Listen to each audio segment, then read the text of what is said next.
good day everyone, Rick once again, and welcome back to another episode of our MATHFLEX. So it's been a while since our last vlog. So for today, we have again this tricky problem here.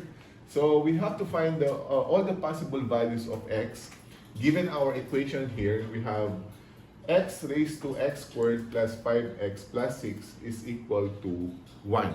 Okay, so I think by inspection, if you will see the problem, you will have an automatic assumption, okay, that x is equal to 1. Okay, let's see. If x is equal to 1,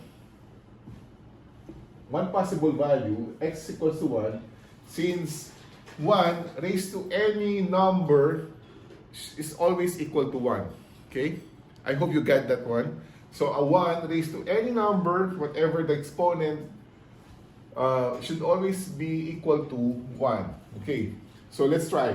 So if let's try to substitute if x equals to 1.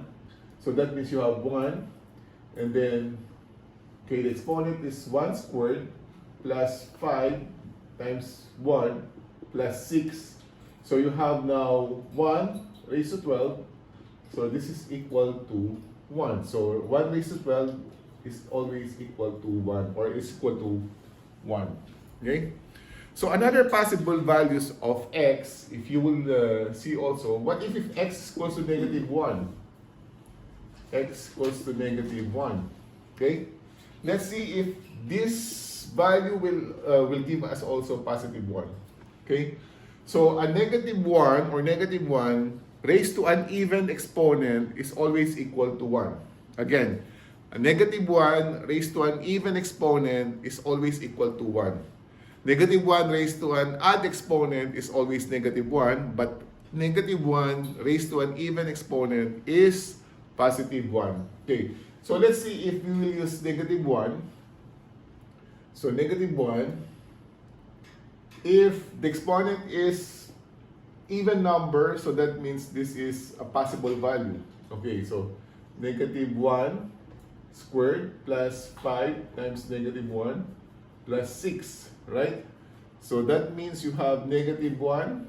So negative 1 squared, that is 1. So 1 minus 5 plus 6. So therefore, you have here, so negative 1. So that is square. So that is 7 minus 5, that's square. So that means negative 1 square is equal to 1. So therefore, an x which is equal to negative 1 is also the solution for this equation. Okay? So we have already two possible values of x. Let's see now the third case here, wherein x raised to 0 is equal to 1.